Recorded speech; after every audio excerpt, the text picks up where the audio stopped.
Assalamualaikum warahmatullahi wabarakatuh, teman-teman. Sore ini kita di hotel apa ya? Maven Mansion Pine di Ya. Kota Baru Parahyangan. Cimahi ya, apa sih? Cimahi. Sebenarnya masuk Cimahi Padalarang, Kak. Padalarang, Ya. di Padalarang. Jadi tadi itu ada perayaan HUT Nasdem ke-11 yang digelar, yang di sini dilakukan oleh DPW Partai Nasdem Jawa Barat, yang juga mengundang relawan Pak Anies Baswedan. Salah satunya adalah Ibu Andi Neni. Ibu Andi Neni ini bukan hanya relawan Pak Anies Baswedan, tapi juga dikenal sebagai aktivis ekstra parlementer sebelumnya. Jadi kalau teman-teman yang di ARM, teman-teman yang di elemen-elemen yang suka demo-demo lainnya pasti tahu yang namanya Ibu Andi Neni. Ini pejuang sejati, teman-teman. Nah, hari ini kita akan ngobrol mengungkap, sebenarnya selalu saya tuh seneng banget ketemu relawan, karena relawan Anies Baswedan maksudnya, karena mereka begitu semangat ya, mereka datang dari berbagai daerah, mereka keluar uang untuk segalanya, untuk ongkos, untuk bikin spanduk, untuk makanan dan sebagainya, dan mereka selalu tampil atraktif di mana-mana. Tadi saya di acara ini tadi pada joget-joget tuh di atas panggung dengan hebohnya, dan menyaksikan pidatonya Pak Anies Baswedan yang dirilai dari Jakarta di sini dengan sangat antusias. Bu Andi Neni, kenapa sih ya menjadi relawan Anies Baswedan? Assalamualaikum warahmatullahi wabarakatuh. Terima kasih ya waktu kesempatan yang diberikan. Saya sangat senang sekali ya menjadi relawan Anies Baswedan. Yang pertama, Pak Anies adalah presiden yang kalau saya lihat dari beberapa elemen yang lain atau dari beberapa calon-calon yang lain, insya Allah Pak Anies yang mengena di hati rakyat, itu yang pertama. Yang kedua, beliau itu sosok yang berwibawa, lalu agamis, lalu murah senyum, walaupun dihina, dicaci, beliau itu tetap tersenyum. Jadi saya senang dengan sosok beliau itu. Nah, itu yang ketiga, beliau itu selalu mendapatkan penghargaan. Ini yang paling saya suka. Kenapa? Beliau sangat berwawasan ya, jenius dan religius tentunya.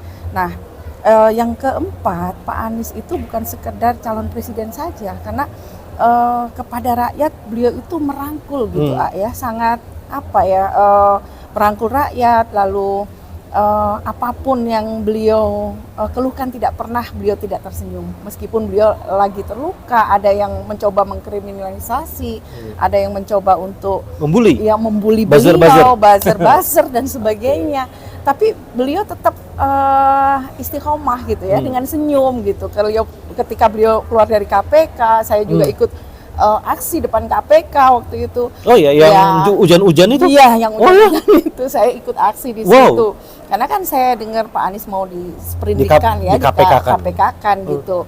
Jadi saya bilang, apa sih kesalahan beliau gitu loh? Hanya gara-gara formula yang mana? Ini militan sekali ya, gitu. Bu Andi Neni. Dari Bandung loh. Betul. Kalau saya dari Bandung, memang dari kota Bandung ya gitu. Jadi saya rasa sosok beliau ini yang paling tepat begitu. Oke.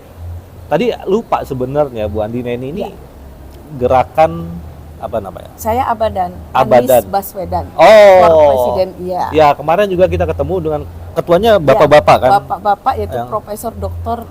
Sanusi MPD. Iya, kemarin di channel saya yang satu lagi itu di podcastin juga sama Om Lim. Waktu itu ikut dong, berarti ada saya dong. Ikut, ada. Karena beliau yang podcast, karena saya wakil ketua yang hari ini tidak ada. Profesor mendukung Anies ya. Sanusi US, ya MPD beliau. Kaleng-kaleng kayaknya kalau profesor sampai mendukung. Insya Allah ya, beliau sangat militan sekali ya.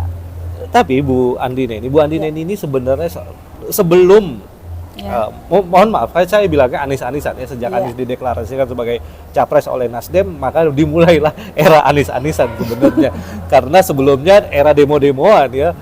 Sekitar 2-3 tahun lalu, 1 tahun yang lalu, bahkan beberapa bulan yang lalu masih banyak aksi-aksi demonstrasi.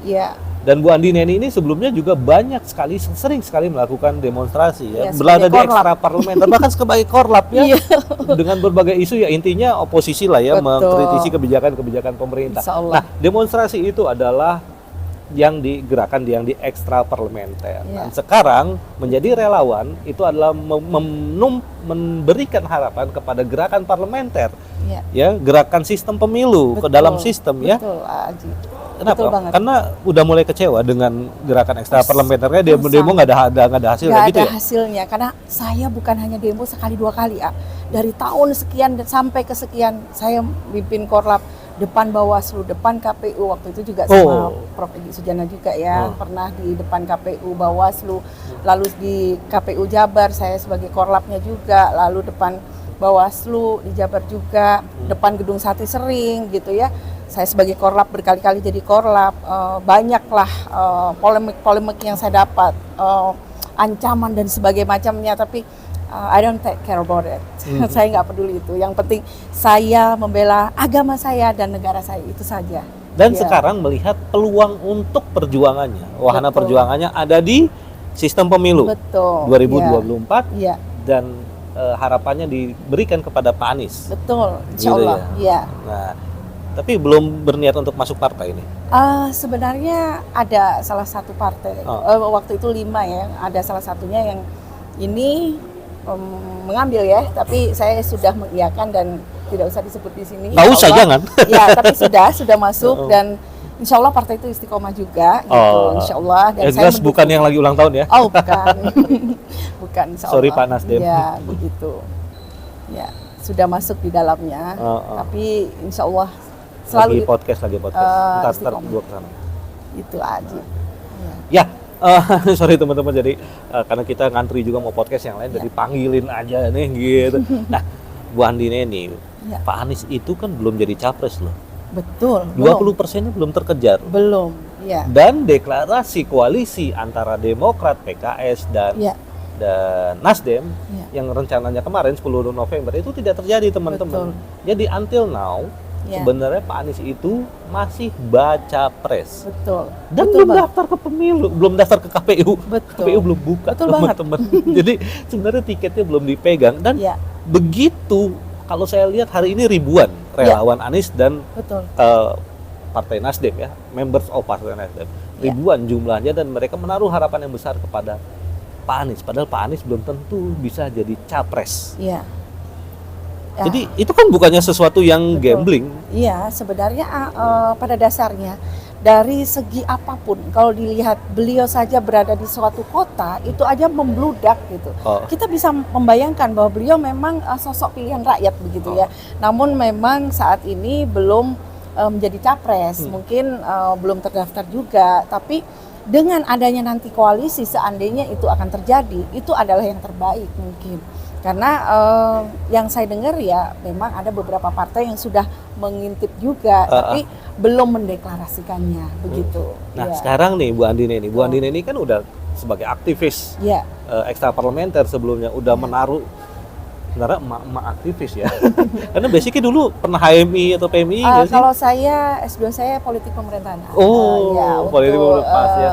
Nggak, maksudnya aktivis mahasiswa nggak? Aktivis mahasiswa 95 sampai 98. Waduh, senior teman-teman. Nah jadi Bu Andi Neni, misalnya nih harapan-harapan itu kan bisa saja Allah berkehendak lain. Betul. Misalnya tahu-tahu something happen dan Pak Anies nggak jadi capres. Iya. Gimana tuh kita runtuh dong hati kita ya, nih. Betul, tentunya itu akan sangat mengecewakan ya, karena kejadian sebelumnya juga kita kecewa dengan salah seorang capres ya, tapi left it lah itu ya, sudah masa lalu lah, mudah-mudahan 2019 ya. 2019 bahkan saya keliling Jabar, Banten. Udah patah hati ya? Ya sangat patah hati, meninggalkan suami dan anak dan segala rupanya ya, tapi alhamdulillah biarlah yang lalu berlalu. Kita song-song ke depan ya, itu termasuk juga sekarang ya, misalnya Pak Anies juga Allah berkehendak lain. Ya kalau saya sih yakin ya, apapun yang ditetapkan Allah itu ada yang terbaik untuk kita. Insya Allah aja. Gitu ya. Tapi tugas kita adalah untuk berjuang. Iya. Berjuang. Dan Ibu melihat bahwa berjuangnya adalah melalui dukungan kepada Pak Anies. Betul. Gitu kan? Saya melihat dari dukungan itu sangat luar biasa. Dan itu melebihi apa yang kita harapkan semula. Ternyata di luar dugaan gitu, bahwa relawannya yang belum dijadikan capres saja sudah seperti ini gitu loh. Kalau nggak salah nanti gitu. Organisasi relawannya tuh 70-an. Lebih, Mungkin ya, lebih ya, kali. lebih, Pak. Kayak waktu di JCC kemarin Iya. kan di daftar itu 77. Betul sekali. Tapi kayaknya lebih ya? Lebih, menurut saya hampir 80 lebih itu. Oh, iya. Itu simpul-simpulnya. Simpul-simpul ya. Insya Allah, iya. Simpul relawan, dan mereka bikin misalnya kaos, Iya, baju, betul, spanduk. iya. Itu kan pakai uang sendiri ya. Tidak ada dukungan dari manapun. Mereka ikhlas, tulus demi sebuah perubahan. Jadi saya juga menciptakan lagu untuk Pak Anies yang sudah ada di YouTube juga. Judulnya adalah Perubahan, gitu ya. Mudah-mudahan rakyat itu melihat betul apa sih yang mereka inginkan, itu adalah sebuah perubahan aja gitu. Gitu. Tidak menginginkan apa-apa rakyat itu. Emang Insya Allah. yakin Pak Anies bisa membawa perubahan? Insya Allah. Insya Allah. Insya Allah. Saya tidak pernah meragukan beliau. Tadi ya, di pidatonya Pak Ketua Umum Nasdem, Pak Haji Surya Paloh, itu mengatakan dukungan terhadap Presiden Jokowi, bahwa Nasdem tetap menjadi bagian dari koalisi pemerintah dan akan meneruskan perjuangan atau pembangunan yang dilakukan oleh Pak Jokowi, ya kurang lebih seperti itu. Artinya Nasdem memosisikan diri bukan sebagai oposisi, dengan membawa Anies Baswedan sebagai capresnya, dan Anies Baswedan sebagai capres Nasdem mau tidak mau harus mengikuti dong apa yang dikatakan oleh Pak Surya Paloh tadi, gitu kan? Jadi perubahan apanya kalau meneruskan apa yang sudah dilakukan presiden yang saat ini? Ya, oke. Kalau itu saya jawab, dalam segi ilmu politik itu ada yang disebut das Desollen dan das Desain. Das Solon and das Sein. Apa yang seharusnya dan apa yang terjadi. Tidak sesungguhnya itu, dan apa yang sebenarnya tidak sama itu.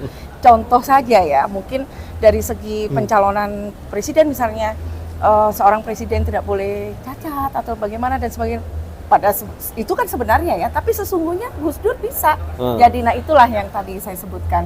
Mungkin juga Pak Anies akan seperti itu, tapi bukan masalah persyaratannya ya. Saya rasa untuk persyaratan Pak Anies itu hampir 99% memenuhi ya.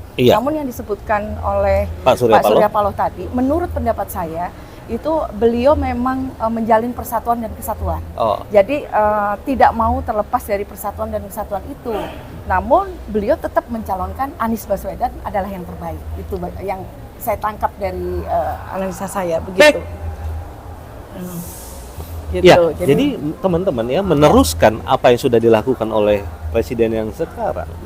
Belum tentu tidak membawa perubahan kan? Iya, betul. Kalau meneruskan dengan perubahan kan ada perubahan juga. Pasti, gitu. Nah, kita nggak tahu ya apa yang sebenarnya ada di benak para politisi kita, tapi kita berharap the best for our country. Gitu. Kita udah dipanggil, udah ya? Atau mau ikut podcast? Ya. Lu udah lagi jalan ini. Udah ngambil dari sini aja nanti. Nah, jadi ya kita berharap ya perubahan itu akan terjadi ya di masa depan. Ibu Andina ini sebenarnya inginnya apa sih perubahan itu? Saya explicitly. Saya tidak muluk-muluk. Perubahan yang saya inginkan adalah negara ini aman, sejahtera, tanpa ada keributan yang sangat luar biasa ya selama ini yang saya lihat, sampai katanya Pak Presiden mau didemo.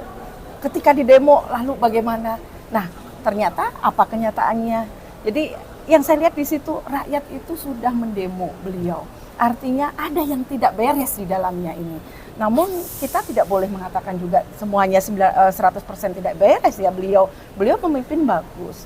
Namun ada tanda petik juga, ada beberapa sisi yang ya contoh ya, tenaga asing sudah terlalu banyak, lalu tenaga pribumi sendiri buktinya malah di outsourcing ya. Nah, itu artinya kan saya juga berpikir sebenarnya presiden kita ini bagaimana gitu terhadap negeri ini gitu. Saya tidak mengatakan beliau buruk, tidak, tapi apa yang saya jadikan tuntutan waktu itu di saya sebagai penggugat presiden ya, itu adalah kebohongan beliau gitu. Kebohongan dan aja, berakhir dengan gitu. NO.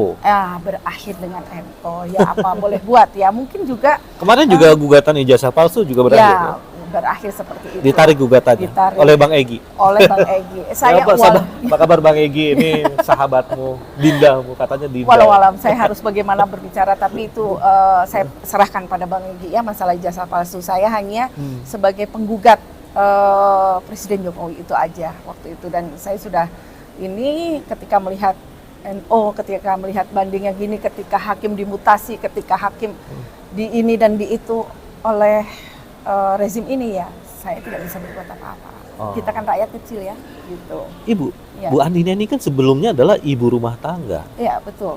ya, yang ngurus anak, ngurus Iya. suami, ngurus rumah dan sebagainya. Iya. Ngapain sih turun-turun ke jalan dan Nah. gitu sampai sekarang jadi relawan segala? Betul, A. Jadi kadang-kadang saya itu ibu rumah tangga juga, ngajar juga sebagai dosen ya. Oh, dosen di kampus ya? Iya, Oke, di kampus. Itu mahasiswa saya sampai ngomong, ih ibu demo lagi. Tapi saya bilang, nggak apa-apa. Saya bilang tidak masalah. Itu kita mengungkapkan demo dan aksi itu ada di pasal 28 ayat 3 loh. Kita bebas mengungkapkan pendapat secara lisan dan tertulis gitu ya. Jadi saya rasa pemerintah ini harus bisa melihat gitu rakyat yang sedang menggugat, rakyat yang sedang mendemo, ataukah rakyat yang sedang beraspirasi sebagai apa menyatakan aksi di depan orang banyak itu sebenarnya dilindungi oleh undang-undang gitu. Gitu. Oke, baik. Saya pikir udah cukup ya Bu Andin ini karena kita nggak lama-lama ya. Terima kasih. Biasanya kita ngobrol-ngobrol lagi. Ya. Jadi teman-teman, hari ini ada hal yang menarik yaitu relawan Anies Baswedan dari berbagai simpul berkumpul di Hotel Maison Pine di Kota Baru Parahyangan Padalarang ini ikut merayakan HUT Nasdem ke-11 bersama DPW Partai Nasdem Jawa Barat. Ya, tidak hanya ikut merayakan tapi juga mereka nanti malam akan ada rapat konsolidasi untuk strategi pemenangan pemilu dan pemenangan Pak Anies sebagai capres gitu ya. Betul. Ini satu hal yang menarik ya karena teman-teman sebelumnya Bang Rocky Gerung waktu di FNN ada beberapa kalimatnya yang saya ingat kurang lebih seperti ini. Harusnya Anies itu yang memajukan mengusung Anies itu adalah relawan, bukan Nasdem. Kok jadi Nasdem gitu kan? Betul. Terus ada teman saya lagi komentar, harusnya yang mengusung Anies itu adalah partai-partai yang kemarin waktu Pilkada 2017 di DKI itu yang mengusung harusnya sekarang. Betul. Ya memang kabarnya ada beberapa partai yang juga akan mengusung, tapi until now kita belum dengar kabarnya. Gitu. Dan ini ada berisik sekali ya suara yang lewat. Maaf ya teman-teman. Nah, jadi ini jawaban sebenarnya untuk Bang Rocky Gerung kenapa bukan relawan yang mengusung ya. Kenapa Partai Nasdem yang mengusung. Nah, hari ini Partai Nasdem dan relawan mengusung Pak Anies. Ini satu kolaborasi. Jadi ada juga satu teman saya juga seorang political scientist yang sangat berharap ada jembatan antara ekstraparlementer dan parlementer, antara yang di sistem, yang di luar sistem, antara civil society dengan yang partai-partai. Dan mudah-mudahan ini adalah presiden baik ya untuk mengarah ke sana teman-teman sehingga demokrasi deliberatif benar-benar bisa kita wujudkan di Indonesia. Terima kasih Bu Endi. Ya, sama-sama Aji. Semoga bermanfaat teman-teman. Wabillahi taufiq wal hidayah. Wassalamualaikum warahmatullahi wabarakatuh.